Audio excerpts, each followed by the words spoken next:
Hello, everyone, and welcome to a special recording. I'm Amber Christian from Handmade Seller, and I have Darrin Stern from H&H here. And I am so excited to get to talk to Darrin because we're going to talk about a little inside trade show scoop that I didn't have enough time to talk about in the magazine. And I know y'all know I love the H&H show. It's the first trade show that I went to as a magazine as I got started again in publishing this. So it's really nice to talk to some of the people behind the scenes that actually plan this show. So Darren and I are going to talk about some questions and welcome to our conversation. Darren, can you tell our audience a little bit about who you are and your role? Yes. Well, thank you so much, Amber, for having me and actually us on because it's not a me, it's an us. Mhm. Yes, my name is Darrin Stern. I am the show director for H&H Americas. H&H Americas is owned by Cologne Mesa.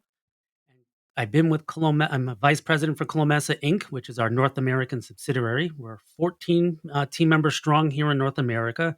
We're one of 8 subsidiaries around the world with another 100 plus representatives around the world, all headquartered out of Cologne, Germany, where many people know our show H&H Cologne. As I think I said just a moment ago, I'm going into my 21st year, so I've been there, done that, and I've been around the horn of helping our shows and people move around the world and meet new people. Mhm. So let's talk a little bit about the evolution, the creation of the show. Let's start with the very beginning. You decide to create a show. What did you see that was happening in the market that made you decide to create a new trade show in the first place? Well, the sad part of the world that we just all went through, right? I was at a meeting actually last evening for my local school board. I'm a school board member in my town. And we were talking about like the wall of COVID, right? Like you feel like it's ages and ages ago, but the reality, it was 3 years ago, Yep. right? And the COVID was not kind. When you talk about a ground stop of businesses and how things shifted and things changed, local yarn stops had to close their stores, but yet they pivoted to leaving things outside, going to mail order, e-commerce. In Australia, I was speaking with a quilt shop from there that came to our show. She was talking about that they actually got themselves deemed an essential business. So they Mm. were allowed to stay open when all other businesses had to close. Trade shows, theaters, we were just done. Like it was just there was nothing you can even figure out. The digital trade shows was not really a feasible format. So we hit just a hard ground stop and it hurt many of the events that were here in North America. Mhm. So that created the unfortunate opportunity for them, or the fortunate opportunity for us as COVID was going on and like reading tea leaves, where will it end?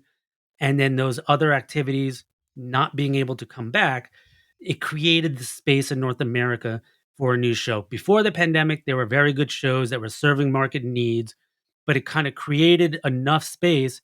And the thankful part is because, yes, Cologne Mesa is a multinational company, right? Mhm. We operate in, oh, we do shows in 8 different countries, like 4 different continents. So kind of as what China was going for a bit, and then that shut down, but Singapore was fine, and then we have shows in Japan and Dubai and India.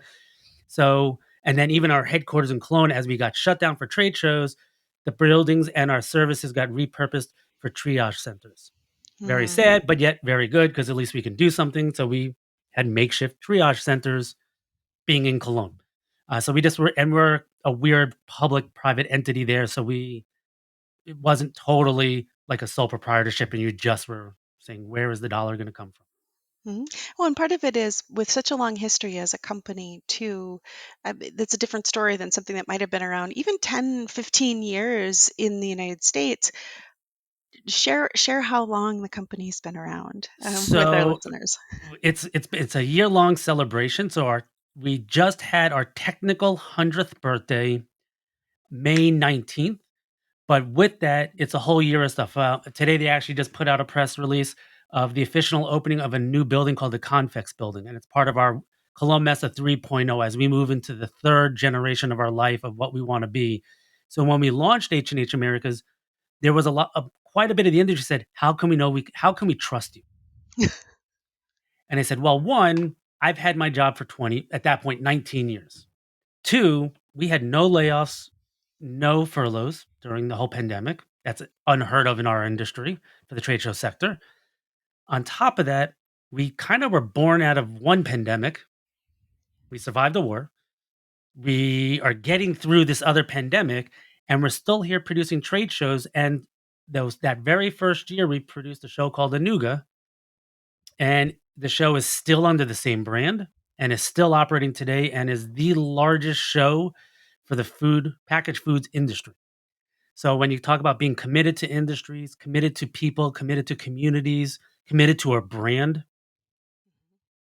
I don't have to speak. You just kind of on the website for Cologne Messe in Germany, like there's this timeline of stuff, and you just kind of say, Mhm. right, like what else do you Absolutely. say? It answers itself. Right, absolutely, and to be very honest, when I was first reached out to from the show, I'm like, "Who is that?"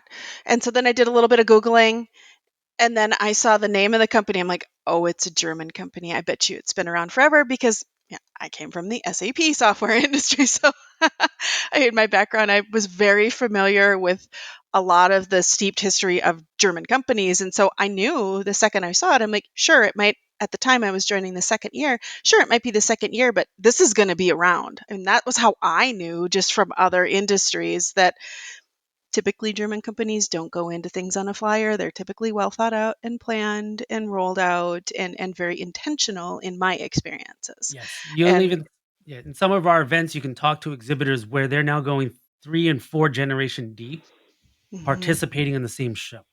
So, like, mhm, the thought of that marketing decision can go through 4 generations of humans, and they still participate in that show speaks to it speaks to, again, to itself, like, the integrity that we have as we work with industries that we believe in. mhm. So And now, so speaking of that, so with that intentionality comes a kind of one step at a time approach, which, yeah, I'm an engineer, I'm a pragmatist. I like seeing that. So talk a little bit about how this show has evolved from one year to the next as you've been strategically working on growing it, and then share a little bit more about some of the numbers so that people just can understand more about the show itself. Sure. So, I mean, one thing to keep that I also have to constantly remind myself is we've only had our 3rd birthday, right? So, when you talk about product innovation, product prototyping, so like if you're if you make candles or if you make little crochet animals or whatever you make by hand, your ability to prototype that candle, you can make 50 different types and see which one works. And then take that one, and that's the product you sell. Our product has a 12-month development cycle because we can have all these ideas. We have to wait to produce the show, and then some things we did great, some things we did not, right? Mhm, And all of those kinds of things that you go through in any business, but we have to wait 12 months at a clip to see if we even guessed right and did anything we come up with move the needle.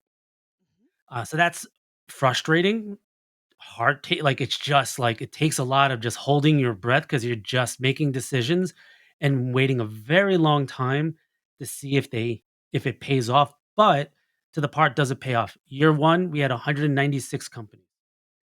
In year two, 263 or 265. Year three, 402. mhm, So something is working right.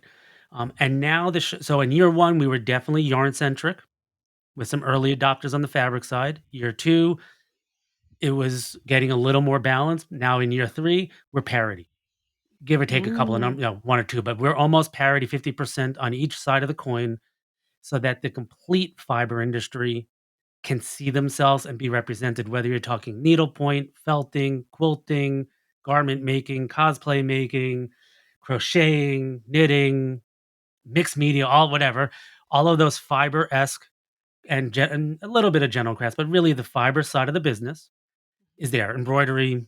And then with that, though, we've seen our attendance go from under 2,000 our first year, it was like 1,900 and change, to now we just celebrated 3,831 to be exact, from 41 countries.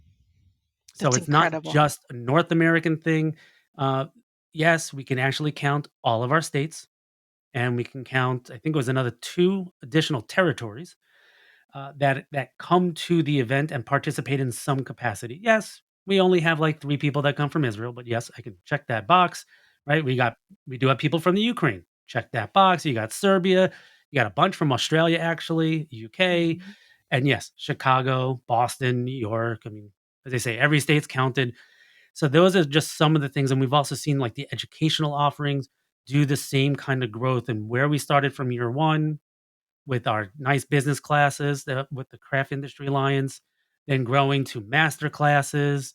Now, this last year, we added product academies, we added the Content Creator Summit, which is a whole Mhm. new educational how to be a content creator, live as a content creator, work with content creators. And even next year, we're going to launch something new, but I'm not going to share it yet. That's okay. So you're going to have to get back on a talk sometime in the near Yes, future. that's So okay. by the fall, we're going to add an additional summit for a new category of shops that are asking for a platform to learn. Mhm. Yep. Yes, and one of the things I noticed, even just walking the show floor, was the sheer variety that was on the show floor, and even the difference between years 2 and 3, and so much more depth and variety within the categories themselves, and so I definitely noticed a change and a really interesting different products and things, and so it was a great place to do discovery. Now, the way that you market your show is a little bit different, and I think it's important because a lot of people are used to certain types of criteria for who can attend a show. Can you speak a little bit to who can attend this show? Yes, so it is does get a little confusing for some people. The general answer, and you see it on our taglines, we put it everywhere we can. We are a wholesale event, so meaning business to business. But now let's define a business. How much time do we have? So the reality is that the way we define it is if you make a living in crafts, we want you. So who makes a living in crafts? A retail shop, yes. An Etsy shop, yes. Right? Someone who's actually trying to make their living, whether they start as a small little, I do one blanket a month too, and their goal is to scale up, awesome, right? Because they eventually will need to buy more product. You know, a good Shopify store. Maybe you're a high school educator. Maybe you're like in my middle school, in my elementary school here, they have an after school weaving club. I would love for that Mm, teacher to come and just learn and get ideas of how she can educate youth about using different products. She does need to buy product. Maybe she's not ready to buy it at a wholesale level, but at least when she goes and gets it from her local retailer, she knows a little more. And so those types of things. So that's that part of it. Designers. So like if you're a cosplay designer, if you're a pattern designer, and it's really just like a content creator, an influencer. That's if you can have an influencer talk about your product, that's modern media. That's how we get products out to people. So it's really even like if you're an importer, if you're a distributor, if you're an exhibitor, if you're a company who sells, but you're not sure if you want a booth, that's okay. Because at some point, when you want to sell, I do believe having a booth is personally the best way to sell product or to sell your service. And eventually you'll get there. And we have, because there's also at our show, you'll find down the food chain of the suppliers to the suppliers come and use private mediums because they don't really have a retail offering, but that's where some of your yarn companies or your fabric companies are talking to the mills, and the mills want to be there because their customers are there. So we're trying to encompass all facets of this economy, this multi-billion-dollar economy that could be called as whether you call it as large as crafts or you want to get a little smaller to fiber crafts, and you can get a little smaller to then needle arts or sewing arts. Like you can kind of keep breaking it down, but really that whole entire funnel is who we would like to approach. And then those retailers can be from gift shops, right? Because they are selling kits to museum shops to yes, your local yarn store, your local quilt shop, your local needlepoint shop, your local person who goes to craft fairs all throughout. Like in Chicago, I feel like there must be 15 every weekend, and everyone's got someone selling some kind of craft item there, right? So that stuff comes from somewhere. mhm. So that's the world. And we even actually this year introduced for the first time a student day. So we went out to the local universities. We're going to expand it to the larger high schools in the area because they'll still be in session, suggesting it as a field trip and packaging it with a little bit of education for them. because again, we believe like children are our future. You can go make any joke you want there, but they are right. Like, and I remember as a culinary student when I grew up, the very first set of knives was the only knives I would use my entire life of being when I was in the food service industry. Why? Because that was the first set of knives. So if you learn Mhm, on a certain sewing machine when you're in middle school or in high school or in college, guess what's probably your preferred sewing machine, mhm. right? You may Yeah, deviate a little bit here or there. So that's kind of that fun and the eclecticness of our product, I think, is something to be discussed as well, right? Like the reality that it's not a quilt show, it's not a garment show, it's not a needlepoint show, it's not a yarn show, not a crochet show. It's a show. Like it's a put it show. all in. Yes. And so one of the interesting aspects that has evolved, I had noticed from year 2 to year 3 is in year 2 there was this amazing cosplay display of these incredible outfits that people are making that were just beautiful. And in year 3 you had a fashion show. So can you speak a little bit about the cosplay fashion show? I think that's something unique and interesting that was done this year. Yeah, actually, it was more than just it was a contest too. Mm, mhm, So so year one, we wanted to bring in cosplay because we see it as again, like they're your customer. We our big thing that we keep telling people is like know your customer. And it's not always this will sound bad, like the blue-haired old person, right? That you think it is. Like your customer is that cosplay kid that might look a little different than what you're used to seeing or is a little bit mm, timid to walk into your shop, right? mhm, Your cosplay, or like we had this year, we started something new, which me going off on tangents, focusing on our next gen artist series, Genesis from Jenny on the Quilt Bot, like a 14-year-old young lady, amazingly talented. She's your customer. Year mhm, before, Maurice Green, a mixed martial arts fighter known as the Crochet Boss. Those are your customers. So we're trying to expand the definition and make sure retailers know that you're even a quilt shop, your customer is actually a knitter too, and mhm, that kind of cross-selling of products. So all of those things, but to the part of so the Fomori cosplay competition and fashion show. Fomori is our platinum sponsor of the event. Thank you, Fomori. Um, is was a couple things. So we opened it up to a student division and a professional division, and then they got to say if they wanted to wear the items or if it would just be on the static display. And there was over $11,000 in cash and prizes that were up for grabs between the two divisions. And so it from the feedback we received, they enjoyed the professionalism, they enjoyed the creativeness, they enjoyed even the ones that were local and came, they loved just walking the show.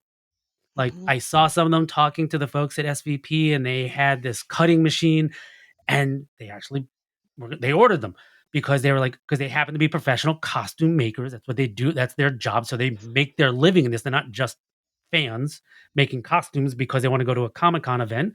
They make costumes for the show productions we have here in Chicago, and this machine like solved problems for them. So they were like, "Oh my god, I can source this stuff," and they were seeing cool fabrics, interesting threads, fun buttons. So it really became like, "Oh my god," and and the industry was so welcoming to them where normally they can't find these things. They just have to either scour the internet, but you can't see it and you can't touch the fabric online. And that's why reminding you like shop owners, entrepreneurs, yes, you could shop online to your heart's content. But I always kid my customers all the time is they'll have something behind them like, "Oh, that looks really scratchy." And they're like, "Darren, it's silk." "Oh, but it's scratchy silk, right?" He's like, "You know, silk's not scratchy."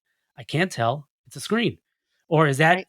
is that pink?" "No, Darren, you know it's purple." "Well, my color on my screen must be off. It looks pink to me." And they're like, "Dude, you know it's purple. It's eggplant purple." Again, why you need to show up because these things can only be seen when you touch it and when you see it and when you feel it and you experience it. And that goes back to if we didn't learn anything from the period of life that we're coming out of, craft fairs are well attended. I spent a lot Yes. of money this weekend in the one in my town. I'm Mhm, glad I could support I'm glad I could support these entrepreneurs. mhm, Restaurants. I seem to wait a very long time at my favorite sushi restaurant. Right? So, like, mhm. we crave human interaction, and the best part is you realize you're not alone. As troubled as you think you are, the frustrations you have with QuickBooks, guess what? We all have that same frustration, right? And maybe one of us has found the solution. Yes, yes, exactly. So now what can you share about what you're thinking about for next year. Can you give us a little bit of a teaser about what you guys are thinking about for next year without giving everything away? Well, the one by definition isn't like anything. It's actually just because as being so young, people are still figuring us out, Hmm. understanding who we are. One of the things we find quite often is because they hear H and H America. Number one question: what does H and H mean? Right? Because we're the little sister to our show in Cologne. Cologne is our Right. big sister. They've been doing it for a very long time, and it's a totally different scale of what they do. H and H, first off, is Handarbeit and Hobby, handcraft and hobby. So it's in our name. So sometimes people say, "I don't see quilt in your name. Is it a quilt show?" If you look at the list, we have, I think, 80% of all the sewing machine manufacturers are represented. Hmm. Fabric companies, I think we have. I think we could check the box on, if not 100%, again, 80 to 90% of all the leading manufacturers of fabric. We're a Hmm. quilt show, people, right? Are we a knitting show, crochet show? Yes, there we do have probably 95% of all the suppliers, from mass market all the way down to small handy indie hand dyers doing small batch, unique production, right? Like, Hmm. yes, we have needlepoint, we have the thread companies, we have Italian, British, like, again, we have 23 different nations of exhibitors. So we have all of those products. So you'll see all of that grow. There's actually going to be an officially German pavilion next year that the German government endorses and supports. We're Cool. working on one with Thailand as well to bring in more, and even a Japanese one. So you're going to see a little more international opportunities, so that you, as a shop that might have competitors in town, you can maybe find and source some unique items, so you can offer really unique things. So that's one, I think, area that you will see some expansion in. We are going to retool a little bit of our fashion show, and we're going to make some dramatic improvements in that area when we do our fashion show. Even to our fashion show being unique, because it's not a knitwear fashion show and it's not a clothing fashion show. We even had an iron, like, it's both. Like, we had Aliso irons going down the runway showing off a bedazzled iron, right? So those things will continue. As I said, the one that I can't share yet, there'll be a new summit coming. Hmm. We're going to retool our masterclass program a little bit to add even a more additional value and more community feel to it. So Hmm. those things, and all of this, what I would stress to anyone that would join us, is every month, twice a month, we hold open roundtable discussions. One is typically more focused on the exhibitor experience, and the other one is more focused on that attending experience. So it doesn't Hmm. mean because I'm an exhibitor can I go to the attending one. It's just what we want to talk about is different, and Hmm. the goal of it is to, one, be transparent.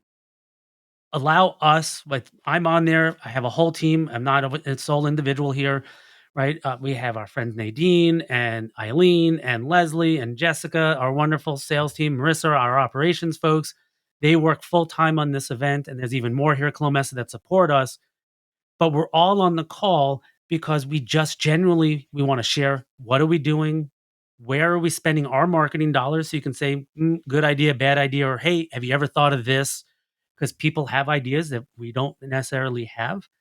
So we want to gather intelligence. We want to share our information. We want to share where we're going. Like this past week, we're looking at launching an industry party.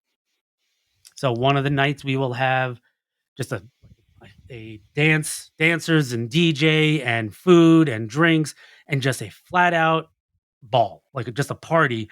And we were talking about, like, well, what's important? What kind of food? What kind of dancing? What kind of price point do you think is tolerable? What do you think sponsors might say? Or what would sponsors want if we put something like this together, so that we can be known as more, we're the aggregator, right? We are the PT Barnum. People hear me say that quite often, right? We want to bring everything under the tent and meet you where your needs are, where your price points are, where your interests are, and just aggregate the voice, because anyone can do any of this on their own as individuals. Hmm. But it's kind of lonely and it gets to be small.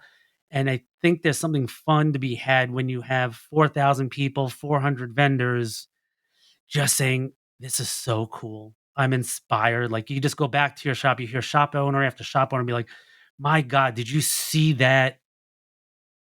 Fill in the ad lib here, right? Like the blanket, the quilt, the cosplay, the outfit, the whatever it was. Did you see? Or I got to Hmm. meet Tula Pink.